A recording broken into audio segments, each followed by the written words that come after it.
Welcome.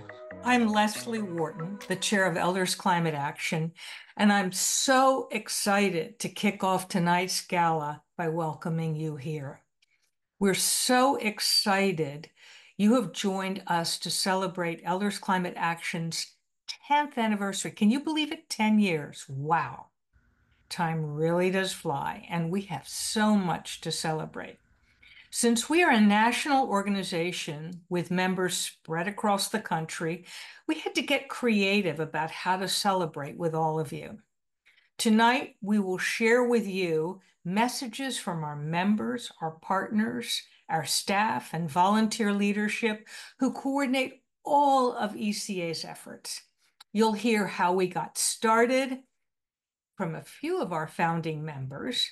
You'll learn from some of our partners, members, and staff more about the impacts ECA is having, and you'll hear from some of ECA's chapters and volunteer leadership some of the specific ways they are pursuing climate solutions. As the Elders Climate Action members, we're determined to do all we can to leave a sustainable planet for future generations and to make sure younger generations don't feel like we left the crisis for them alone to solve. We understand that our generation is largely responsible for the crisis and that we have an obligation to the generations that come after us to help solve it.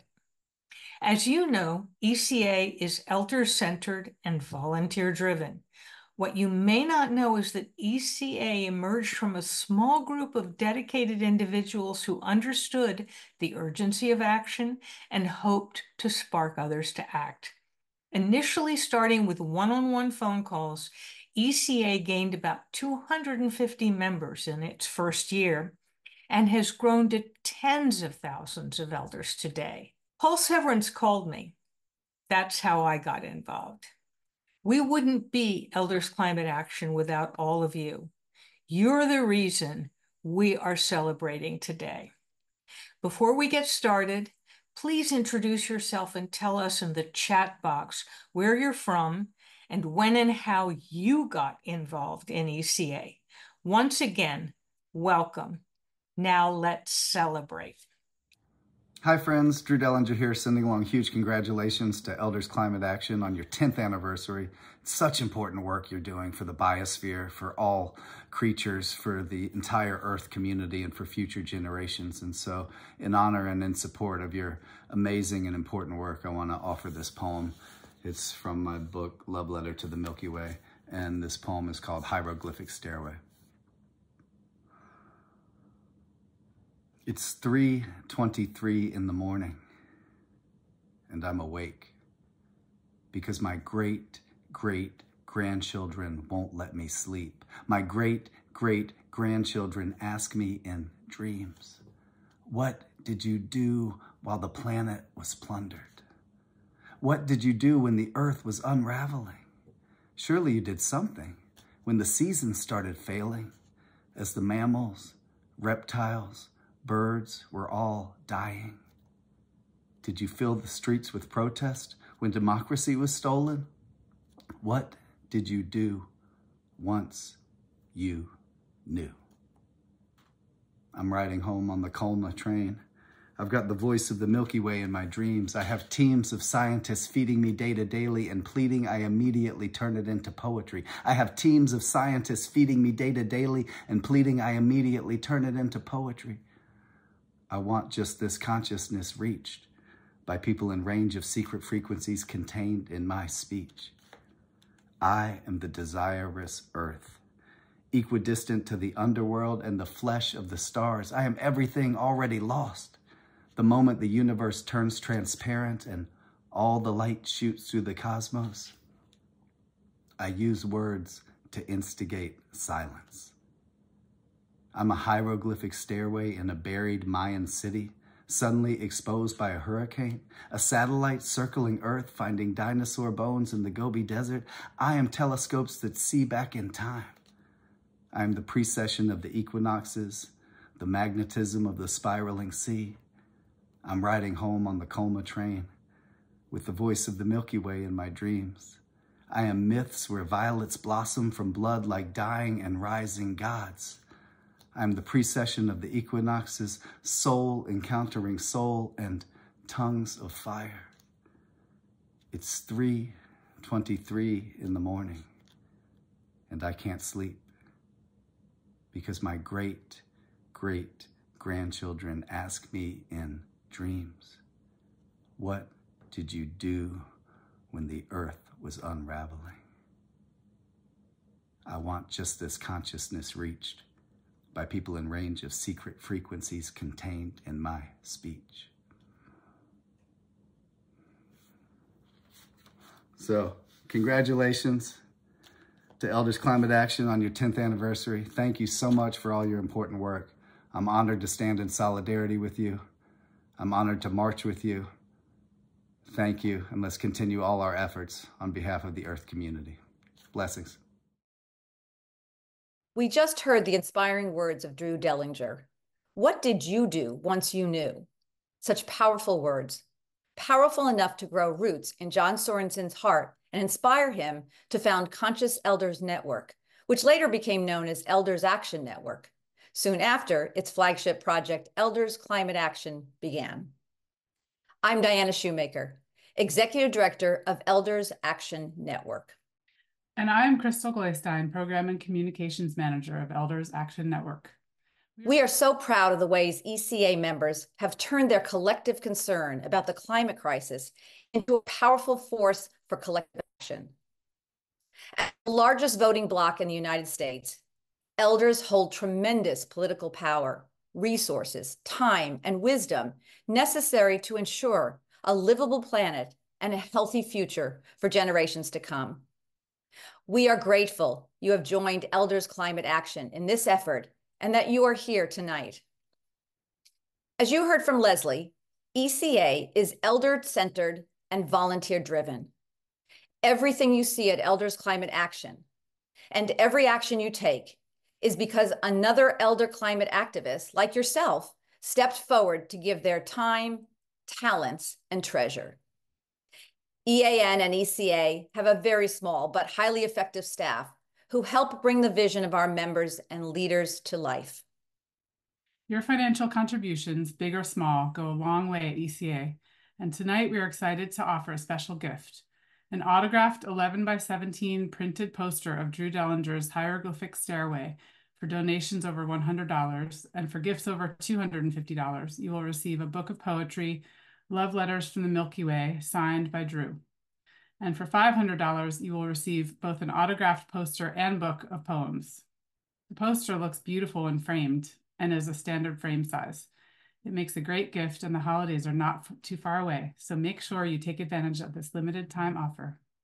I hope you will be moved to support ECA so that we can continue to mobilize elder generations to act. Now, let's hear from John Sorensen, Elders Action Network's founder, about some of the inspiration and vision that brought us all here today. Thank you, Diana. When I stopped working for a paycheck in 2009, I was not ready to retire, so I began a search for what I would do in the years ahead. I knew to not think small, to do something that could involve lots of people to take on America's big problems. For example, I was well aware that we had a growing global warming problem. Confronting such problems would provide us with a meaning and purpose and ways to give back. I decided to work with elders, people with lifetimes of gained wisdom and assets to harness. But we needed to organize to manage our actions. I spent a year asking older people if they'd be interested. I found 40 who were, and I invited them to meet for 3 days in San Francisco suburb of Burlingame in April of 2014 to launch our Elders Activist organization. 2 of those were Paul Severance and his friend Gary Cornell. During our meeting, they came to me with the idea of elders meeting with members of Congress in Washington, D.C. on Grandparents' Day to urge them to take action on our growing global warming problem. I immediately said, yes, you guys come up with a plan. Fortunately, Paul had many years of community organizing, so he was a natural to launch Elders Climate Action, or ECA, as our action group within our organization. With Paul's guidance, ECA pursued Project to go to DC in September of 2015. That we did. We were bold and we thought and acted big. Since then, ECA has grown to reach and engage thousands of elders. With that, happy 10th anniversary, Elders Climate Action. We have much to be proud of. And upon retirement, I began to focus my attention on what organized seniors could do for younger generations, especially related to the huge risk that climate change poses for all of us. Then I discovered that John Sorensen was way ahead of me in thinking about this. We shared our concerns and our hopes, and together we developed the idea of Elders Climate Action. We decided to organize an event in Washington, D.C. There was some important climate legislation that was floundering in Washington at the time, and we thought that needed to be spoken about and a good opportunity for elders to flex their muscle, so to speak. So we invited several other organizations to join us, and we held Grandparents Climate Action Day on September 9th, 2015. On that event, delegations of elders visited the offices of 25 U.S. senators. We held a national webcast, which people joined from 67 locations around the country. And the real fun part, we held flash mobs at Union Station and the Longworth House office building to generate national publicity for our efforts. That really kicked off the growth of Elders Climate Action. And here we are with a vibrant national organization of elders making a difference for future generations. Wow.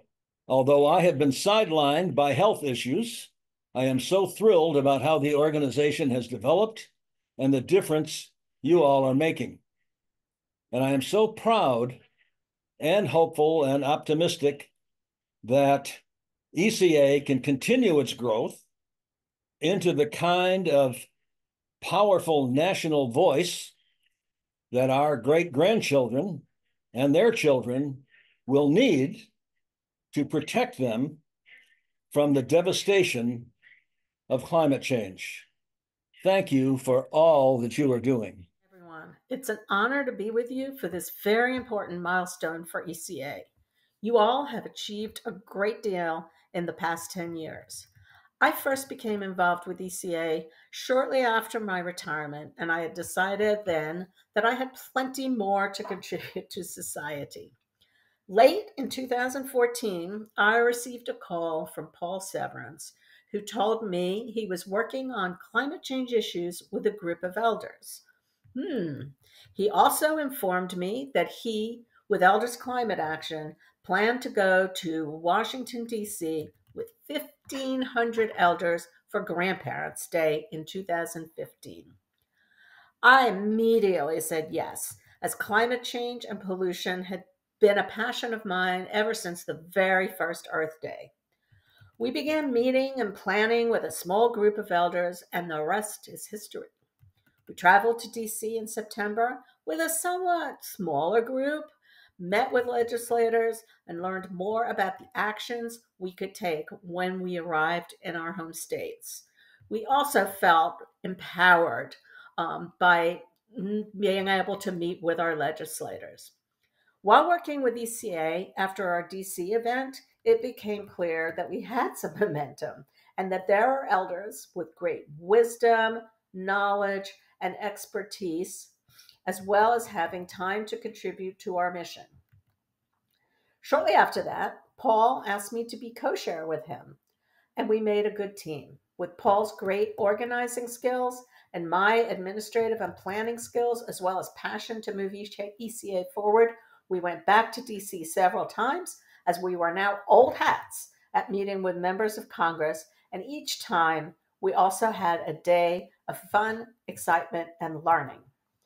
It became clear that climate and environmental issues were not the same in all parts of the country. So, what came next? Chapters. Chapters throughout the country addressing local and national issues, testifying at legislative hearings, partnering with other organizations to be the voice of elders. Our first chapter was in Massachusetts, and it has blossomed and grown from one chapter to now many chapters. I wish you all many more years of success, and I hope to greet you again at your 20th anniversary. A lot has changed since ECA began. We started under the Obama administration and now have existed under 3 administrations. Our history helps us prepare to respond for a new administration in 2025. As an organization, we have become much better at strategizing and tactical planning. And while it seems that there may be many more organizations working on climate change, the work is more collaborative than ever and is changing the political will needed to respond to the crisis. Until the Biden administration, we didn't see much federal response in curbing greenhouse gas emissions or reducing our dependence on fossil fuel. Not only did we get the Inflation Reduction Act passed, but at present, multiple agencies are working on climate solutions. This year, we saw steady improvements in standards to prevent climate pollution coming from agencies like the Environmental Protection Agency. So while we celebrate our 10-year anniversary, let's also celebrate these climate wins. What are some of the things that you've noticed in the last 10 years? Share with us in the chat box. Steve, what has changed that I've missed? A lot has changed in the 8 years since when I joined ECA. And at that time, there wasn't that much in the literature or actually in the journalistic literature and the press about climate change. Paul Severance asked me to take over or help lead the policy group. And I said back then, of course, and communications team had a hard time really finding things. I was asked, oh, dig up some articles. Well, I tried and I'd find a few, and the conversations were limited. Now, thankfully, conversations are happening everywhere in the media because climate change is definitely an issue, and we're living it right now. So yeah, we had conversations happening everywhere now in the media and in government, in most agencies. ECA really cut its teeth supporting the Paris Agreement, and we advocated for federal legislation through various phases, including having a major role in helping write the first and part of the second draft of the Vision for Equitable Climate Action. US CAN network, which had 180 members and over 100 co-authors. I was one on 2 different sections.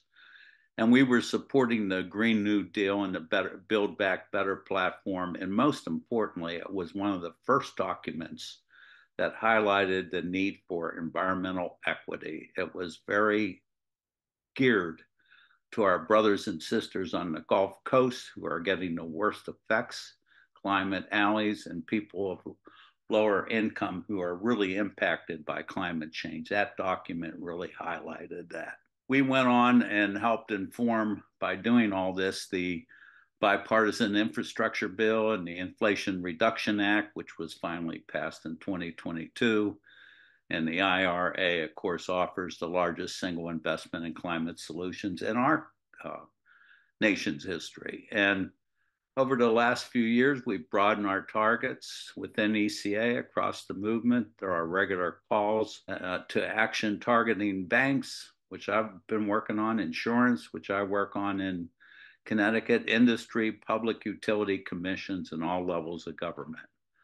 So all I can say is happy anniversary, Elders Climate Action. It's been a real pleasure being a member. I'm Jen Chandler, Director of Elders Climate Action, and I have had the privilege to be part of ECA's community for 9 out of its 10 years. And I am proud to be the daughter of one of ECA's founding members, Hazel Chandler, who you just heard from. It's been an honor to work across generations and alongside some of the most inspiring people I've known in my career. I'm grateful to be here celebrating all that we've accomplished together as Elders Climate Action. And I hope that you enjoy hearing from one another and that you'll stay on for some fun and prizes at the end of this call. Here at ECA, we've done a lot with very little. From the beginning, we committed to 4 main goals: to push for policies and practices that keep greenhouse gas emissions below 1.5 degrees of global warming, to end US and global dependence on fossil fuels, to impact US climate policy at the local, state, and federal levels, and to support the intergenerational climate movement. This year, we're focusing our efforts on protecting current and future generations by phasing out fossil fuels, reducing greenhouse gas emissions, protecting and implementing the Inflation Reduction Act, informing voters, and protecting the health and well-being of our communities while also ensuring that environmental and social justice is built into every action and every solution. ECA's goals and priorities are drawn directly from the interests of our leadership team and tens of thousands of ECA members.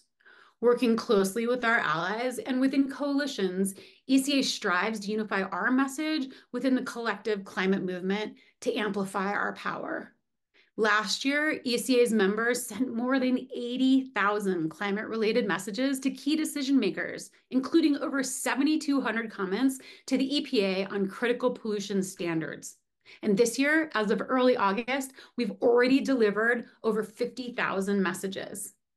We've been hosting weekly phone banks to mobilize inactive voters, and we're about to deliver 20,000 postcards to voters. We cannot solve the climate crisis by simply individually changing our behavior. At Elders Climate Action, you are part of a community of folks who understand that we are more powerful when combining our voices as elders within that larger climate movement. And we've seen how collective action works with the signing of the Paris Accord and the passage of the Inflation Reduction Act and the bipartisan infrastructure law. And again, with the Environmental Protection Agency's stronger standards to reduce climate pollution that were finalized this year. After receiving 7,200 comments from our members, the EPA even reached out to meet with us, so we know that our voice matters. What's your favorite thing that you've done with Elders Climate Action? Add it to the chat, share with us. The voices coming together from across the climate movement are making policy changes possible. We build power when we come together. So who better to talk about the value of our impacts than a few of our closest partners? Let's start by hearing from Dominique Browning of Moms Clean Air Force, one of our very first and longest partnerships. Happy anniversary, Elders Climate Action. 10 years. Wow, what an accomplishment. I am Dominique Browning, co-founder and director of Moms Clean Air Force. Moms and the elders are longtime partners and allies. Over the years, we've worked together to push for solutions to many critical problems, especially air pollution, climate change, and their impacts on our health and the health of our families. At Moms, we've always understood the importance of working across generations to find solutions to the climate crisis. After all, many of my own colleagues are the age of my children, and some of my colleagues are discovering the joys of grandmothering along with me, too. When we combine our voices, as the elders and moms have done during legislative visits to the Hill, or through sharing petitions, or in person at rallies and events, we are more powerful. As parents and grandparents, we are the caretakers of our families. We are the protectors of their future. We must be good stewards of the planet. At Moms Clean Air Force, we see the ways that the elders have been able to do a lot with little. Your mighty team of volunteers has helped mobilize other elders, and together with the larger movement, we are seeing historic changes in our laws and regulations. Our work works. I think you can take it as a tribute that others are jumping into the same space to copy or be inspired by what you have created. A number of stronger air pollution standards passed by the EPA earlier this year would not have been possible without comments, testimony, and pressure from citizens. Moms Clean Air Force and Elders Climate Action and a powerful climate movement working together made these things happen. Our elders, grandparents, moms, dads, great aunts and uncles, and simply elder teachers, elder coaches, and elder friends, all of us are building the political will and changing the hearts and minds of decision makers. More is needed. We are being called to act in a crucial moment. We don't talk about what is at stake. We talk about who is at stake, our beloved children. The challenges we face are great. It takes intergenerational action, wisdom, and energy to build the future our children and grandchildren and their children deserve. We will be working alongside the members of Elder Climate Action for years to come. Most of all, in closing, I want to underline a key value that we both hold in common. We, the members of both of our organizations, work from a place of love, a place of hope. We know we can solve the urgent and difficult crisis of climate change because we are powered by love. Love, the most sustainable fuel on the planet. So here is a message of love to all of you, and thank you from the bottom of my heart for being such a wonderful partner. Hello, Elders Climate Action. I'm Nathaniel Stinnett. For those of you who don't know me, I run the Environmental Voter Project. And I could not be happier than I am right now to congratulate you on your 10th anniversary. You know, when I started the Environmental Voter Project, it was a small one-city proof of concept starting in Boston, now almost 8 years ago. And just a few months after we started that little proof of concept, a man named Grady McGonigal reached out to me from Elders Climate Action to see if they could be helpful at all. And I ended up joining a call. A few weeks later, I was in Judy Weiss's apartment in Brookline, right outside of Boston, meeting many Elders Climate Action members. And I remember that meeting so well because I had just started this organization. And all of the ECA members I met there were not just kind and welcoming, but they were curious and ready to get to work. And as both of our organizations have grown over the years, that initial impression has stayed true. All of us at the Environmental Voter Project absolutely adore working with Elders Climate Action. And every time we do it, whether it's postcarding or calling or canvassing or back when we were texting,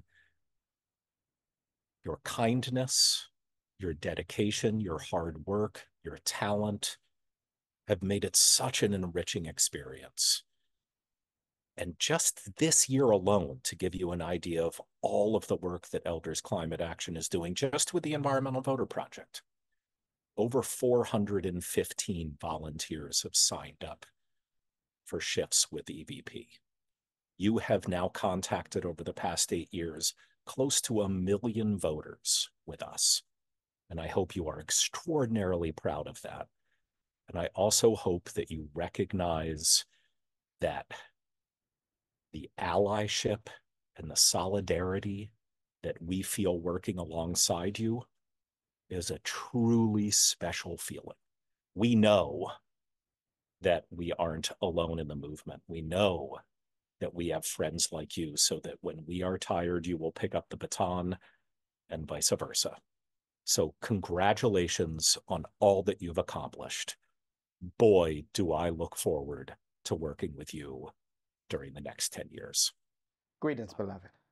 I'm Reverend Michael Malcolm, And on behalf of the People's Justice Council, I want to thank you for your tireless efforts and model of leadership. To grow from 250 to 26,000 hardworking and dedicated volunteers in 10 years is proof that you are viable. You are our elders. You are those who care. You are those who have seen and achieved. Your model of leadership shows that you care.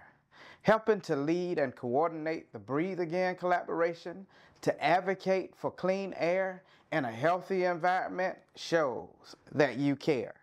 And while I know you may miss Miss Jerry Friedman, please know that she is working hard taking care of us here at the People's Justice Council. This is proof that you are not only viable, but you are vital. I wish you many years of great success ahead. And today, as always, I offer to you love, peace, and light.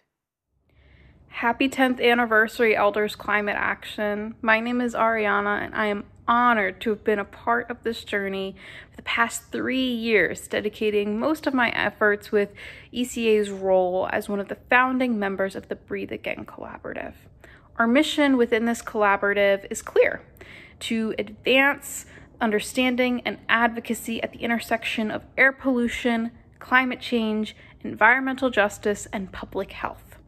Our collaborative has been a powerful force in connecting communities at both national and local levels with resources and tools needed to mitigate environmental injustices and improve health outcomes for those most affected by pollution and climate change.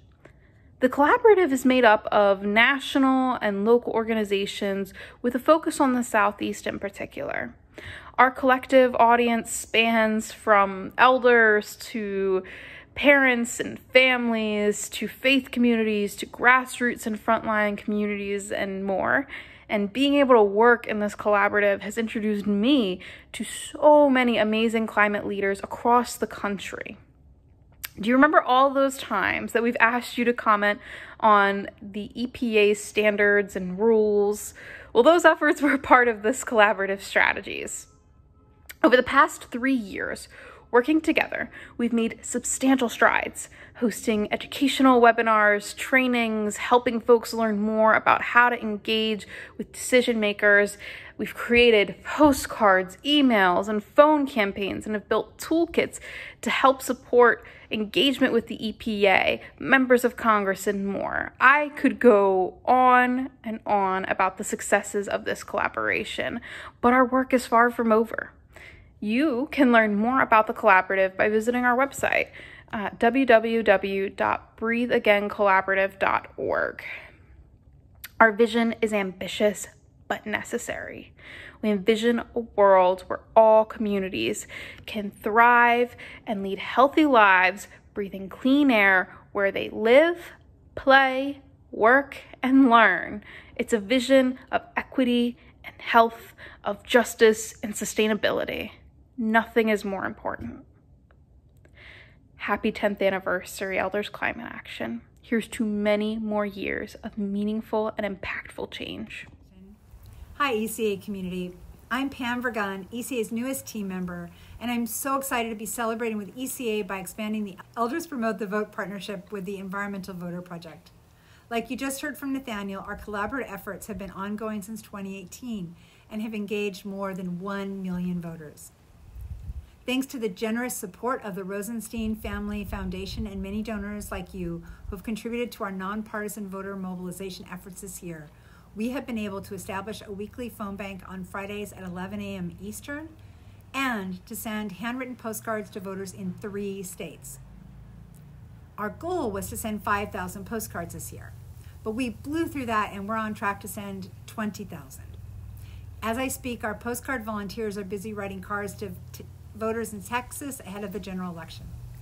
One of the statistics that most pleases me is that over 85% of folks who postcarded with us for our first campaign came back for 1 or more subsequent campaigns. And then there's one of my favorite things to do, phone banking, which EVP has found to be even more effective than postcarding. From just the end of February through mid-August, ECA volunteers of all ages have shown up 240 times and spent more than 7,200 minutes talking with voters. Our volunteers had 1,291 conversations with voters, not to mention talking with many other folks in voters' households and sharing that information with them. In a randomized controlled trial by EVP, only I think it was 1,340 voters spoken with had a 3.6 percentage points increase in voter turnout. So consider this my personal invitation to you to join our dedicated volunteers who are showing up every Friday that we can. It's a great way to meet awesome people and to share the experience with each other and with the amazing VIPs who have turned out in support of this work. And if you can't make it on a Friday, then join us for one of the other phone banks happening throughout the week. The most important thing is that we show up whenever we can. And that's something I love about ECA. You are the type of folks we can count on to show up and show up often. Let's work together to get the funding to keep our Friday phone bank community going, and so much more. I'm looking forward to sharing my future with ECA. Greetings, fellow Elders Climate Action members. I'm Brett Walter, founder and CEO of Climate Action Now, publisher of the Climate Action Now app. Elders Climate Action was one of the first climate organizations to recognize the power of the CAN app to amplify citizen advocacy on climate. ECA Northern California chairperson Todd Weber declared the app a power tool for citizen advocacy and encouraged his chapter to adopt it. When Climate Action Now began our series of online action parties, ECA was one of the first organizations to co-sponsor and promote these events. As many of you know, ECA and CAN now jointly host a mini action party at the end of every ECA national call so that participants can conclude the event by taking action on the call topic. The fruits of this partnership have been extraordinary. As I record this, ECA members like you have taken over 229,000 actions with the CAN app, sent over 207,000 messages to their political and business leaders, and planted nearly 9,000 trees in the process. In so doing, you helped pass the historic Inflation Reduction Act and other key climate legislation into law. Friends, this is how we win. Public opinion is the only effective counterweight to the immense power of the fossil fuel industry. The industry knows this, which is why it spends hundreds of millions of dollars trying to shape public opinion with disinformation. Our opinions are our superpower, and ECA's willingness to use the CAN app to amplify public opinion is exemplary. All of us at Climate Action Now greatly value our special relationship with Elders Climate Action and thank all of you for being part of that great organization. I've only been involved with ECA for not quite a year, but it makes me feel so good, gives me more enthusiasm to know that I'm part of this large team of people doing our best to create a better future for our grandchildren, for all children, for future generations. When I was at a climate rally in DC a number of years ago, wonderful speakers, of course, critically important theme, but there was no music. There should always be music, it seems to me, to lift our spirits, help us keep on. This is a song by Rabbi Shoshana Mira Friedman and Yotam Schachter, maybe some of you know it, written in 2015. It's called The Tide is Rising. The tide is rising, and so are we. The tide is rising, and so are we. And so are we. This is where we are meant to be. This is where we are meant to be. The task is mighty, and so are we. The task is mighty, and so are we. The task is mighty, and so are we. This is where we are meant to be. This is where we are meant to be. The storm is raging, and so are we. The storm is raging, and so are we. The storm is raging, and so are we. Well, this is where we we are meant to be. This is where we are meant to be. The sun is shining, and so are we. The sun is shining, and so are we. The sun is shining, and so are we.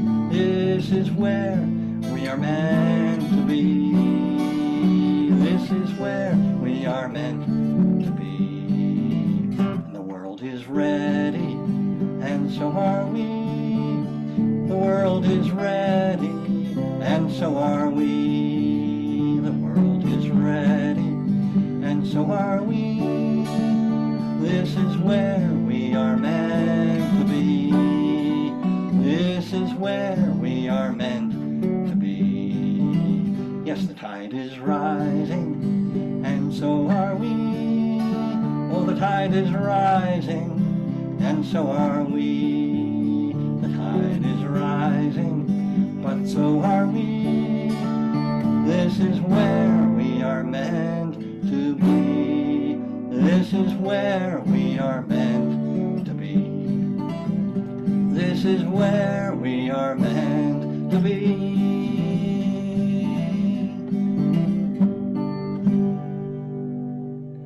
Thank you. Let's keep on with high spirits and always hope. Elders Climate Action wouldn't exist without the dedicated national leadership team who works diligently to provide you the programming, communications, actions, and resources, curating all the best ways for you to engage in climate action. Our all-volunteer national leadership team is made up of members of ECA's Communications, Education, Policy, and Chapters Committee. These committees come together in what is known as the Coordinating Council, which is responsible for overseeing all of ECA's operations. Each of the committees is then responsible for a critical piece of ECA's organizational infrastructure. Let's hear a little more from our national leaders about their committees. As ECA's chair, perhaps the most important thing I do is head up our coordinating council, where we're all volunteers. We come from different backgrounds, have different skills and interests, and we're spread across the country. The coordinating council's mission is to make sure that everything we do advances our climate priorities while fitting within our lightly funded capacity. The coordinating council gathers information from our members, national committees, chapters, partner organizations, and considers how we can best address the climate change challenges, of which there are so many. We're a team, a community, and when we come together, we find purpose, we see progress, and we also have fun. So let's turn now to hear from ECA's committees. My name is Sheila Tarbett. And I'm Roger Luckman. And we're the co-chairs of ECA's Policy Committee. We articulate what ECA stands for, and we use that to help guide the actions of the organization. And our work also helps orient our relationship with climate allies, like those in the U.S. Climate Action Network. We also coordinate with our chapters and our education and communications committees. And our committee has developed a comprehensive ECA policy priority statement that documents our positions on those things that we stand for. And that includes making the grid, our transportation, and buildings free of fossil fuels. It also includes curtailing methane emissions and oil and gas extraction, as well as supporting biodiversity, climate-friendly land use, and lifestyle transformation. Our statement also highlights our commitment to environmental justice. Our policy priorities are now posted on the ECA website for you all to look at. They're informed by climate science and by ECA's mission and objectives. We want this statement to encourage and support members across the country in taking actions at the local, state, and national levels. And we're now working on policy position papers outlining the pros and cons of some of the more controversial approaches to cutting greenhouse gases. These include nuclear energy, carbon capture and storage, and hydrogen. Many groups request that we at ECA sign on to their letters and positions related to their suggested climate solutions and environmental justice campaigns. So a policy committee letter review group decides if these requests are consistent with our positions. And endorsing our allies' campaigns provides a great opportunity for us to deepen our relationship with the larger climate movement and to magnify ECA's voice. Our committee members bring many different career and life experiences to our work. That makes working together for me and for Sheila especially interesting and engaging. So please join us and help us continue this work.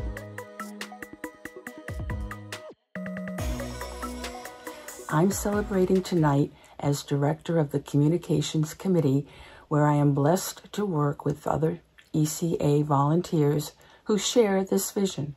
These team members are from all over the United States, and we work together to bring you climate-relative information and to urge you to take actions to advance the battle against the contributors of CO2 into our atmosphere. Maybe you have a talent you could bring to our group. We'd love for you to join us. We recognize that we have to share what we learned with our other chapters in Elders Climate Action. That's where the Council of Chapters comes in. We have a monthly meeting with representatives from every chapter. We share and we share and we learn.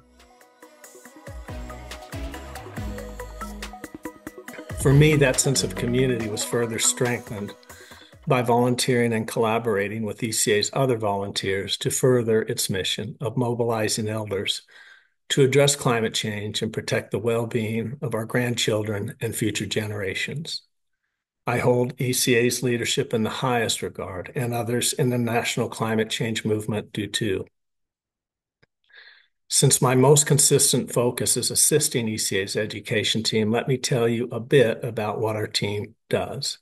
We plan the topics, coordination, and hosting of ECA public programming, including once per month national calls and occasional workshops or other special events.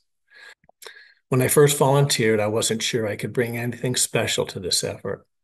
As I found out, I didn't need to worry, and you shouldn't worry either. Thanks for celebrating 10 years with us.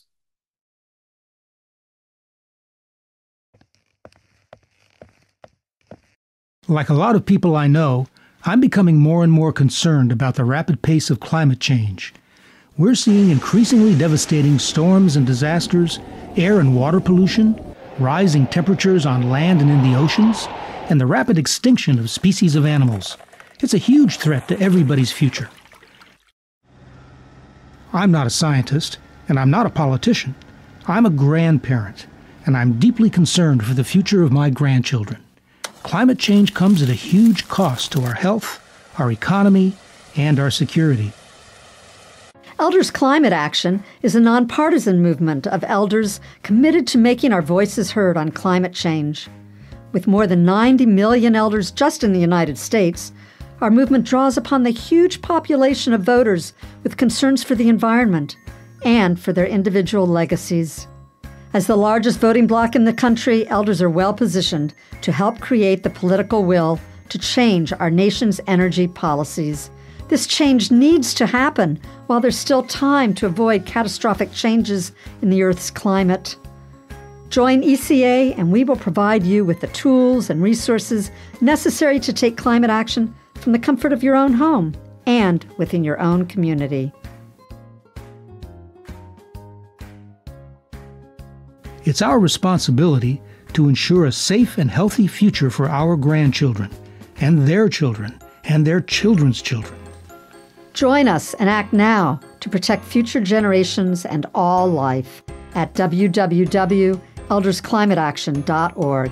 That's www.eldersclimateaction.org.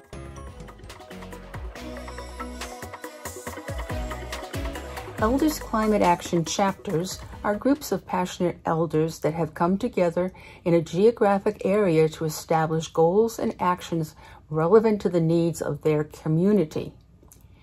ECA chapters are engaging in all sorts of ways, including providing community education through library displays, educational programming, outreach to retirement communities, and tabling at local events.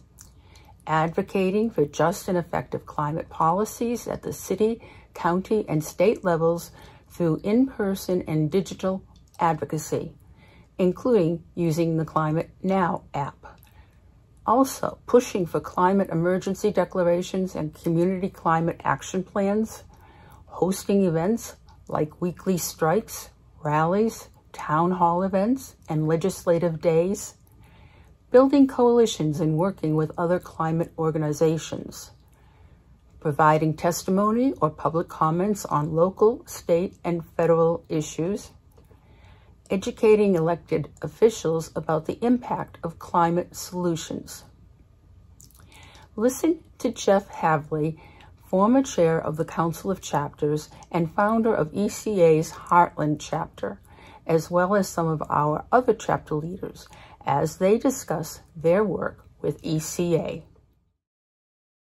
As each chapter starts up, much of their individual work grows out of what is happening in their local community. Like many of us, 5 years ago, I was at a point that I realized I had to jump in and do something to fight climate change. What really got me interested in ECA was that there were no climate action chapters in the Midwest. So I, along with a number of volunteers, got together and started the Heartland chapter with its home here in Greater Central Indiana. Our chapter began with the intention to create friendly and meaningful opportunities for both individual and collective actions. And after 3.5 years, our chapter now has many moving parts, including informative and motivating speakers at our monthly meetings, a book club to sharpen our climate literacy, a monthly gathering to write postcards to encourage actions or send thanks. Of course, right now we're working on voting issues, and 4 working teams who we consider to be our fossil fuel energy sources who focus on diverse climate solutions. We are especially proud of our new tradition of giving a Good Ancestor Award to 2 community spirit people at our annual Grandparent Month gathering in September. The importance of joining a group to increase the power of me to we is part of our thinking. Here are 2 responses from 2 members who shared why they decided to join our chapter. From Marilyn, she says, joining a chapter is a wonderful way to improve my climate action footprint.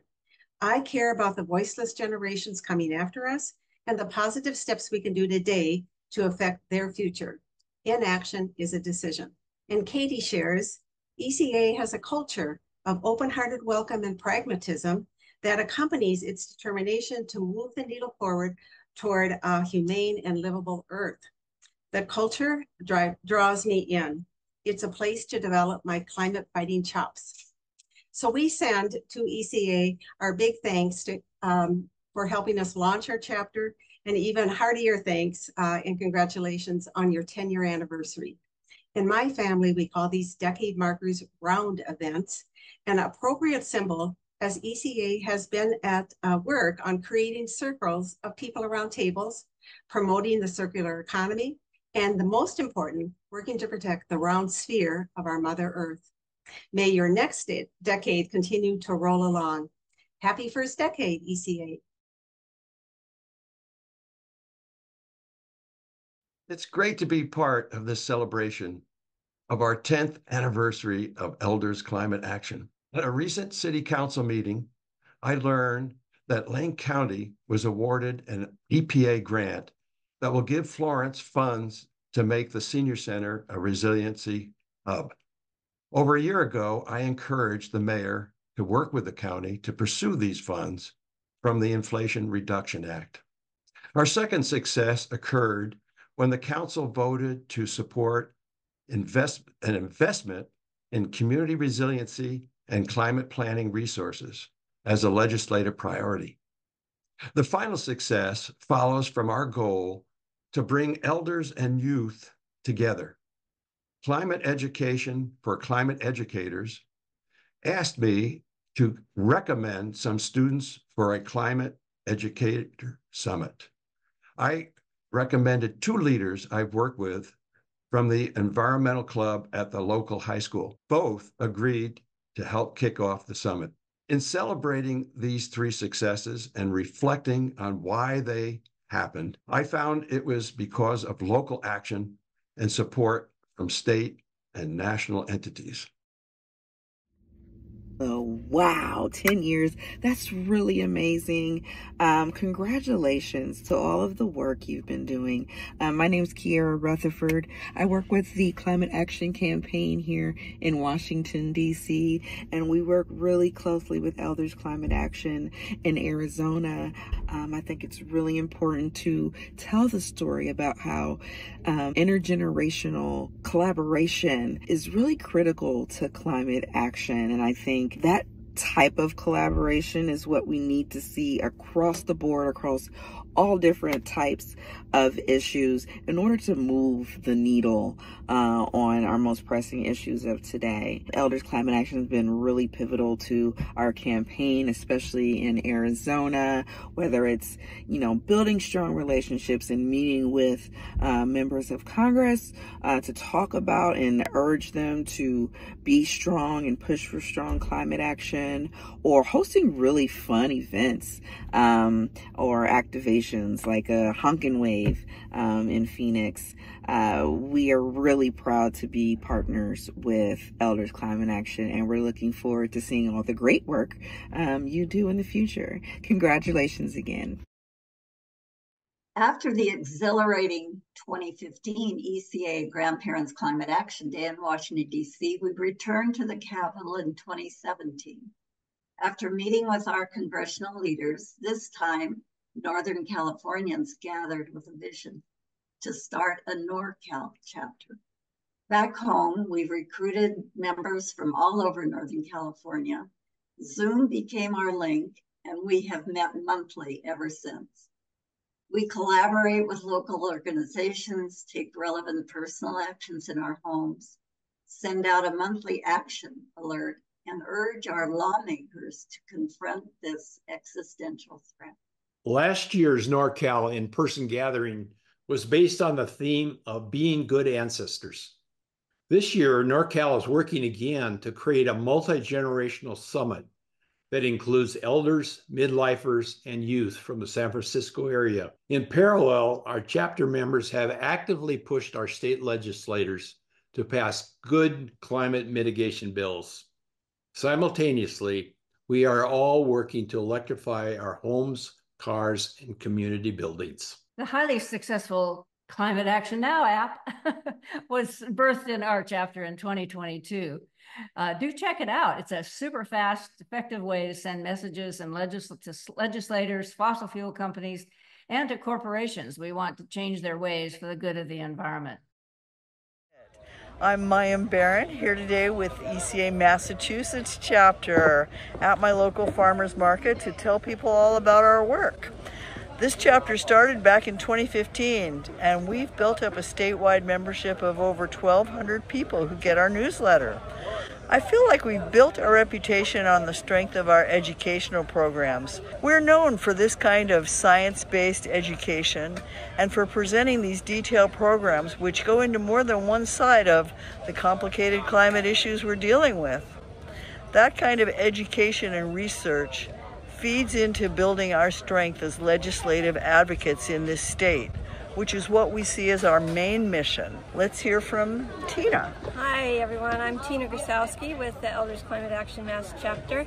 And as Mayim said, we have several teams, and one of them is the legislative team, which I co-chair with a colleague, Roger Luckman. We educate our members for their first trip to the State House for a lobby day. We teach them how to have constituent meetings with their representatives. This gets people much more comfortable with building relationships with their legislators, which is an important part of getting them to listen to us. When we come to present our views on climate, they welcome us because we're not confrontational. We present a balanced, science-based view to support the positions we take on the big climate bills here in Massachusetts. We hope that you will join us and come to a chapter meeting. We're very aware of the many environmental issues specific to our state. When we considered what all these areas had in common, we identified one clear cause: increased greenhouse gas emissions. This recognition led us to focus on plastics. Why? Because we knew that behind plastic production was the fossil fuel industry and its mammoth contribution to these emissions. We also realized that as renewable energy has gained worldwide attention, the fossil fuel industry needed to have a plan B. And what was that? Increased plastic production, requiring more fossil fuels and thus ensuring their continued skyrocketing profits. Currently, we are focusing our attention on microplastics and nanoplastics, small particles of plastic that have been found in the human body and are considered to be related to many serious health problems. Having a plan to make a difference is what we are all about. We've been involved in outreach regarding Earth matters for several years, using the public libraries in Montgomery County as meeting places. We feel we need to use existing structures like the libraries, community centers, retirement homes, and the village networks to help build support and resilience for the future in response to the climate emergency. Before COVID, we created displays of Earth books in many of the 22 libraries in our county system, and now we've expanded to a program we call Our Earth, meeting once a month on Saturday afternoons at our local library, and which attracts about 14 participants. Here is Kathy's poster that we used for our promotion. We've read challenging books trying for a balance between hope and doubt. We've watched several films, shared actions to be taken, had authors come. We're experimenting using Zoom for the whole library system, and each month we send an email overview of the coming selection along with proposed actions. We've informed members of environmental legislation with member Francis Stewart, support each other in climate action, both local and national, and this has given us renewed energy and hope for the future of the grandchildren. And this model can be expanded using public systems already in place throughout the country. We're happy to provide reading lists and assist wherever we can. I've been involved in the environmental consulting business for over 40 years, helping government agencies and other organizations follow laws and regulations that are designed to help protect the environment. But with regards to keeping fossil fuels out of the air, it's clear we haven't done enough. We've got a global crisis on our hands. And with all my experience, I'm not willing to just sit back and let someone else fix it. I've got a few good years left, and I want to put them to good use for the sake of humanity. I want to contribute my time and energy to a well-run organization that can engage its members in actions that are urgently needed right now, not only in Southern California, but around the country. Actions like educating people on what can be done, urging our leaders to pass important legislation, and talking to businesses about how to be sustainable, and finding ways we can cut back on our own contributions to greenhouse gases. So I looked around for an organization that's taking on this challenge. There are many worthy groups, but when I found Elders Climate Action, I got really excited. It's a cohort of older adults like myself. We're growing. We've got time on our hands. We've got lots of experience, and we're eager to take action. I can't wait to help this organization grow, and I really enjoy meeting other people who have the same sense of purpose. I look forward to feeling that sense of satisfaction you get when you got collective progress. Perhaps you're like me and you're entering a new chapter in life. You realize now is the time to do the most important things that need to be done for the sake of our children and our grandchildren and for all life for generations to come. If you have that realization, please join us. You'll be glad you did, and so will they. For me, one of the most inspiring aspects of my work with Elders Climate Action is the organization's commitment to intergenerational collaboration. Each June, we celebrate Intergenerational Month, a special time where we shine an extra light on our efforts to unite across generations to combat climate change. Last fall, we assembled and began meeting with our Youth Advisory Council, a group of young leaders from across the country who have brought fresh perspectives, insights, and advice to ECA.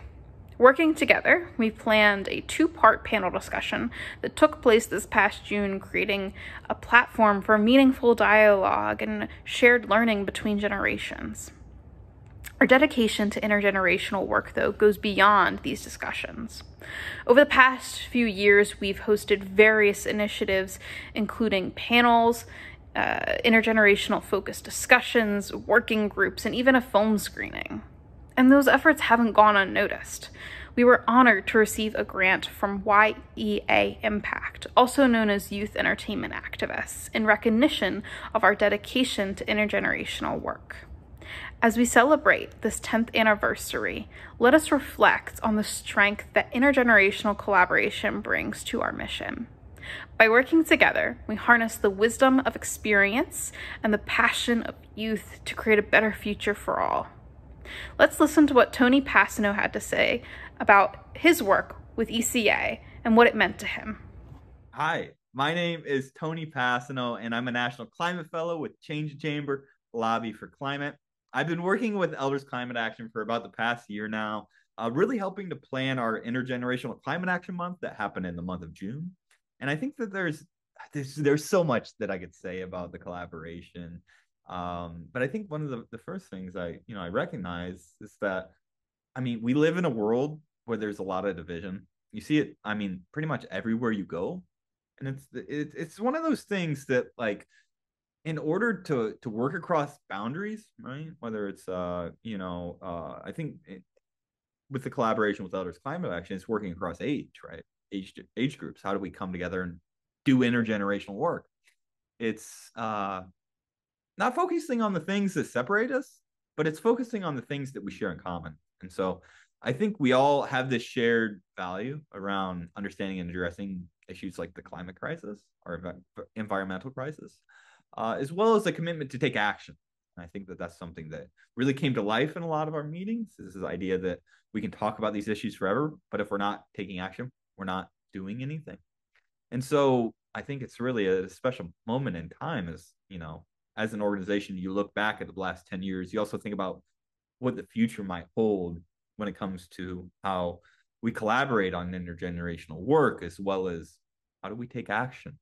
And so those are some, I think, thoughts and ideas that I wanted to provide here to you all. And I also wanted to thank you all for providing me the space to share that with you. So thank you. Hello, everybody. It's Bill McKibben from Third Act. Not exactly taking it easy. We're all working hard on the presidential election and 100 other things just like you all. And that's why I just want to say so many thanks for all that hard work, for figuring out just how much capacity, inspiration, moral power, and courage there is in the community of older Americans, and going to work harnessing it. What a privilege to get to work with you all time and again. And I will look forward to seeing you on the streets and on Zoom and in jail and all the other places where this work takes us. I can't promise you that we're going to win the climate fight, because I don't know. I've been in it my whole life, and you look around and we're not doing great, but we are fighting and fighting hard, and there are encouraging and auspicious changes on the horizon. The rise of renewable energy, of cheap solar power and wind power, gives us hope, and that hope fuels our efforts to do what we can to make sure that we make this most important transition in time. As we say at Third Act, no time to waste, and I know that you guys feel just the same way. On we go, and see you down the road.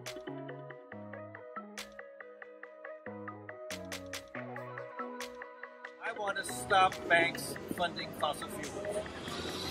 And I think we need to get the word out so that people understand how important lack of funding for oil is to stopping global warming. How can we get them to stop? Pressure. If all Bank of America's customers said, we're pulling out, because you're funding fossil fuel projects, making things worse, what do you think they would do? Should they be investing in clean energy? Absolutely. There's so much need for clean energy, for transmission, for battery storage, for hydrogen projects, for all kinds of electric vehicle infrastructure. There's lots to fund. It's not like there's nothing to fund out there. They're just funding the wrong projects. Big oil, big agriculture, and their banking and insurance allies continue to increase their profits, that's our money, as they threaten life on our planet. With their lobbying and advertising, spending our money, and acting collectively, they have convinced many Americans that there's no crisis. They say, we don't need change. They say, just trust us to eventually solve the problem. These are villains, and too many of our political leaders lack the moral courage to stop them. Climate litigation seems promising, but it's slow, and our courts also are not reliable. So if we cannot count on corporate and political leaders or on the courts, if we can't be sure we'll succeed by just mailing it in with our petitions, what do we older Americans have to work with? Well, good news. There are a lot of us, and plenty of us, who are willing to face up to global warming and stop it. We elders have so much more power than we may realize. The silent generation and baby boom generation together make up over 25% of all Americans. Add us to Gen Z and millennials, we will be unstoppable if, and this is a big if, we take collective action. Oh, and older Americans vote. We are the largest US voting bloc. Politicians listen to us if, that's another big if, we make clear to them in one voice what we want. So that's where turning out in person matters. We must start showing up all together to put pressure on our elected officials, to join protests, to call out the issues that we're going to vote for, to build our movement by talking about it with everybody. There are studies that confirm a surprising thing called the 3.5% rule. It says movements that engage at least 3.5% of a population have never failed to bring about the change they demand. It may not happen overnight, but it never fails. That's 3.5%, 11 million Americans, our families, our friends and neighbors. We must help them get engaged. Again, the silent generation and baby boomers alone are over 25% of the population. We can beat the 3.5% rule. And the words movement and engaged are key words of the rule. It requires taking action in person as part of a movement. To build this movement, we have to talk about it. A Yale study found that 2 out of 3 Americans say they rarely or never hear anyone talking about climate change in their personal lives. 2 out of 3 Americans. So we must all start now saying we are personally part of the movement to stop global warming. We need to talk to everybody all the time. We need to wear the t-shirts and put up our signs. So yes, we climate people are alarmists. We're also optimistic. Sitting there all alone with worry and fear is really bad for your health. Being part of a movement builds optimism. It's good for you. You've heard a lot of wonderful stories about ECA and what we are all up to. We hope you walk away feeling more inspired than ever to join your fellow elders in taking action to manage climate change on behalf of our future generations. There are a number of ways you can get more involved with ECA. But frankly, one of the most important ways to get involved is by becoming an active donor. ECA relies heavily on contributions from individuals like you, like me, like all of us, everyone you saw this evening.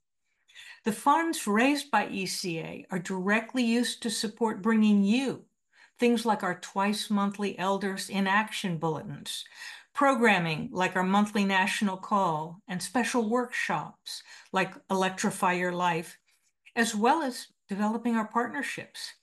Now more than ever, we need to expand our staff to support all of the actions and initiatives that we sponsor and to provide much needed support for ECA's chapters and volunteers. So we hope you will give today. And frankly, you don't want to miss getting a poster of Hieroglyphic Stairway, Drew Dillinger's beautiful poem you heard earlier. Just follow the link we're dropping in the chat to make your donation. And now let's hear from NorCal chapter member Bill DeVincenzi about why he's been a long-time monthly donor. I also found a vehicle that was really helped me become active, and that was ECA. It really kind of gave me a base for doing what I need or what I'm passionate about doing. Also, because of my financial background, this is what I did for my career, I decided to donate my my financial skills, and became treasurer of Elders Action Network. I recently learned that I could switch my required minimum distribution from my IRA on our RMD, as it's called, to a QCD, which is a qualified charitable contribution. And what that entails is, instead of that money coming to you, it would go directly to a charity like Elders Action Network. The benefit is that it reduces your income rather than being a deduction from your income, and that could put you in a lower tax bracket. But you could also still take the standard deduction. So it's a win-win. If you're in a situation like me where I'm retired, I don't have a lot of, I don't have a mortgage or interest expenses or stuff like that. I can do nothing else but take the standard deduction. Well, this charitable contribution comes right off the top of my income, and so I take that in addition to the standard deduction. So it's a great way to donate. Obviously write a check. We love to get checks, but this is a way to, something you might want to look into with your financial advisor. Join me and a lot of other people in supporting the work that we're doing with ECA. Thank you. Another important way to act is to join the leadership community. Help us research policy issues, develop strategy and programming, plan events, curate actions, create and manage social media and communications, and much more. The work of empowering others to act takes a village of committed and driven individuals. Read the Elders in Action Bulletin arriving in your email twice a month and get busy taking as many actions as you can. Bring the power of ECA. Attend ECA programs and learn all you can about equitable and just solutions to the climate crisis. Start or join a local ECA chapter. Talk with another ECA leader like me to learn more about starting a chapter. We've come up with more than 20 ways that you can get involved in climate action. We'll drop a list in the chat box. And keep coming back. Our ongoing and continued action is critical to changing the trajectory of our climate future. Collective action builds political power, and we need all the power we can get to meet a timeline that protects our grandchildren and generations to come. Check the ECA website, find us on social media, and watch for ECA in your inbox. Well, there you have it. A little bit of the story of our first 10 years together, and today marks the beginning of our next 10. Hold tight, don't go anywhere yet. In just a moment, we'll be able to see each other and to feel the spirit of the beautiful and powerful community that we've created. And we'll give out some prizes. I mean, what's a party without presents? First, I invite you to use the chat box to share some of the ways that you've been taking action to help solve the climate crisis. While we don't yet know the full scope or the final trajectory that our work will take in the year ahead, we've already got some exciting things planned, including a new partnership with Cornell Center for Climate and Aging. And we'll share more about this and other partnerships, as well as ECA's plans for 2025 in the coming months. What we do know for certain is that we intend for Elders Climate Action to be around as long as needed to implement the climate solutions necessary for a planet where all life can thrive. We are participating in many conversations, both internally and among our collaborations, to ensure that we're both prepared and positioned with effective strategies and tactics to respond to the new administration. And we'll continue to work closely to align ECA's efforts within the larger climate movement. As you've heard tonight, our ECA community has a collective understanding that our legacy isn't about the money we leave behind, but more importantly, it's about being good stewards for our grandchildren's children. Together, we've made a commitment to creating an organization where elders can lead by example and inspire, empower others to lend a helping hand to ensure a healthy and sustainable future for generations to come. I hope we've inspired you to step forward and to join our leadership team at a state or a national level and lead ECA into its next decade and help grow our numbers to deepen our impacts, design exciting programs and opportunities for others to engage, and raise the voice and the power of our elder movement. Our ongoing action in the climate fight will be crucial to our success in the years ahead. As long as you keep showing up and sharing and supporting Elders Climate Action, other elders can find the most important ways for them to engage too. I'll close this evening by saying, please take climate actions and take them often. We are building power that will change the trajectory of the future. Cheers to 10 more years and to each of you for showing up and committing to do everything that you can for the grandchildren, future generations, and all life. Happy anniversary, Elders Climate Action. Happy 10th anniversary, Elders Climate Action. Happy anniversary, Elders Climate Action. Happy 10th anniversary, Elders Climate Action. Happy 10th anniversary, Elders Climate Action.